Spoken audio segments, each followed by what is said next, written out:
Session number 2 in Photoshop for the apps class here is about styling some text. What if you're working on a document, you need to put some text in it like for a company logo, but you need to style it up and make it look fancy. Again, if you've had the graphics class, you had a little experience with this, but hey, stick with it and do this and you'll be able to knock it out pretty quick. Let's take a look at the kind of thing I'm talking about here. I used a company called Road Ninja as an example, but you can use whatever kind of company, or you can make one up if you want to.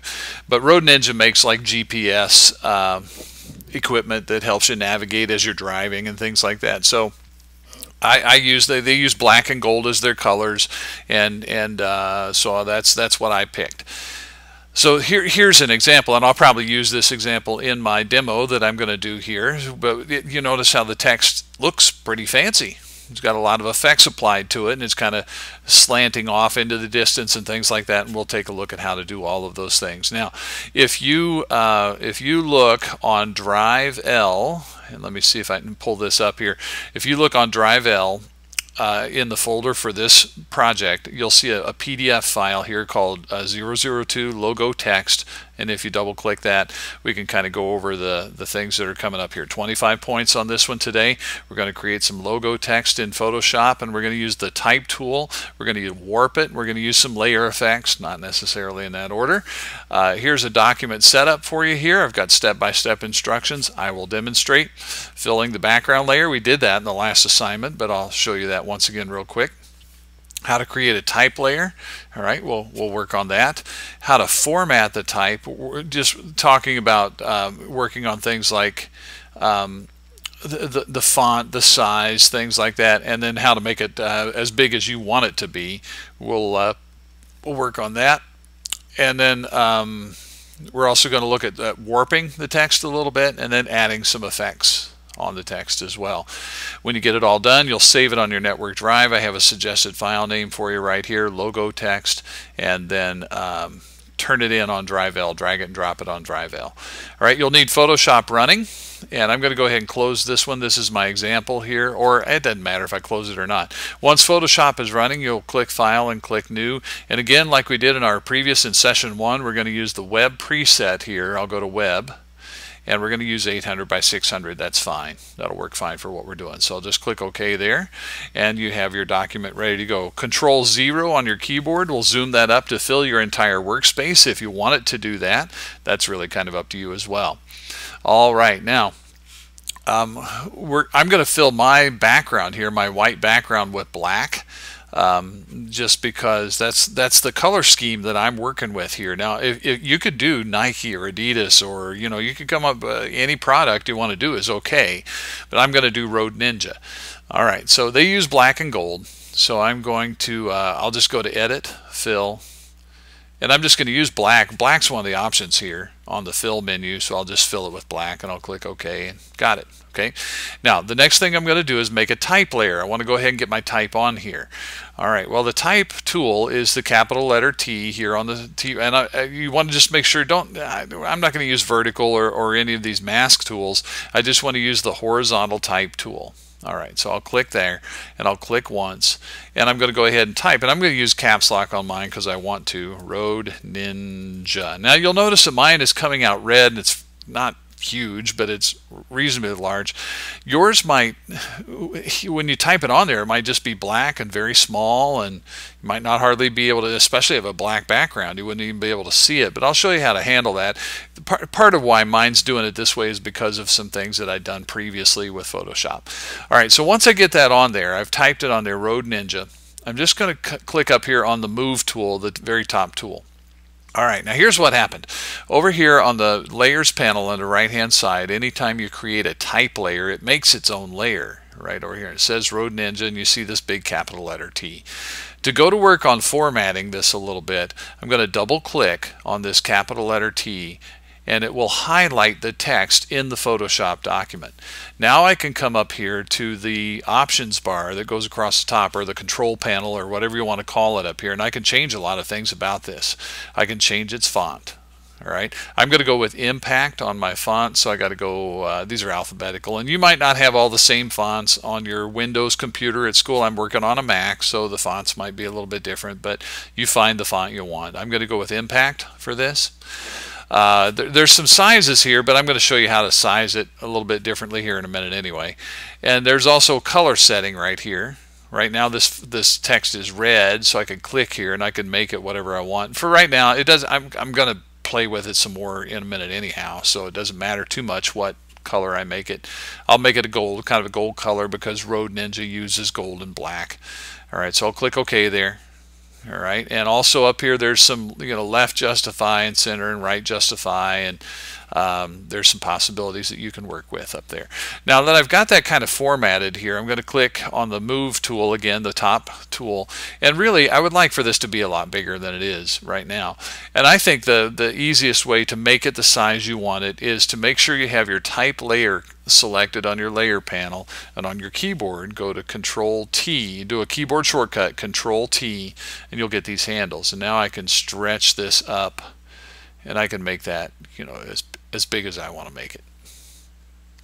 When you're doing that, when you do the Control T, when you're done sizing it or moving it around or whatever, you have to commit the changes, and you can do that by pressing Enter on the keyboard or double clicking inside the frame, however you want to do that. But you have to commit to the changes, press Enter, double click, and that tells Photoshop you're done. All right, now next up here, and we could do this in either order. I could style it first and then warp it, or I could warp it first and then style it. It doesn't matter that much. Let's warp it. To work with the warping, I'm going to go over here and on the layer panel, and I'm going to double click on that capital T on the type layer. All right, that's the first step in warping. Now on the option bar up here, there is a little button that looks like a T with a curve under it, and it says, there's a little pop-up that comes up that says Create Warp Text. So I'm going to click that, and I get a dialog box that says Style None. Well, okay, this is where I can start playing with it. I could set it to Rise, which does that. I could set it to and you can do, I could set it to Twist, which I don't really like that much for Road Ninja here, but for certain things it might be okay. I could set it to Flag. You could set it, you can warp it however you would like to warp it. You could set it to Arc. All right, so you can kind of decide what style you want to work with. Now, I'm going to do Rise, I think, and for all of these styles, they'll have see, I don't like switching it to vertical, so I'm going to switch that back to horizontal. They'll have all of these options here that you can play with. If I don't want quite that much bend, I can have less bend in it. If I want some horizontal distortion in it, if I do it this way, if I slide it to the plus, it looks like the R is like farther away and the A is closer and it's coming at me. Right? Or I could do a horizontal distortion the other way if I wanted to, where the R is going to be bigger and the A is a little bit smaller and it's kind of going away from me. So you can play with those to your heart's content. Do whatever you want with those. Now this is starting to look pretty good to me. I kind of like what I got, so I'm going to click OK for the warping. Great. Wonderful. Now if I click back here on the move tool, this is what I've got at this point. Road Ninja. All right, but now I want to dress it up a little bit. All right, well that's done, and we got a quick peek at this in the previous session that we had. That's done by adding a layer style here, and I'm going to come down to the layers panel and all the way down to the bottom of this little bitty FX button that's down here, and you get this set of effects that are here, and you start having at it. All right, I'm going to try a gradient overlay on this. All right, and I'll try to kind of keep this in the center where you can see everything. Now this gradient overlay right now is doing a black and white, but I could change that to some other color, or I could click these little color stops and change it to, this little color stop right here is white, but what if I wanted to be like goldish color? All right, I'm not quite getting the shade that I want there. All right, so now I've set up this gradient that is kind of black and gold, and you see what that's doing to the text. Ooh, I kind of like it. And you can you can play with the angle of it. You can play with, it's set on linear right now. You could set on angle gradient. You could set on radial gradient. I actually kind of like the linear gradient because I'm going to do some other stuff here with it. All right, so I kind of like what I'm getting there. That's looking pretty cool.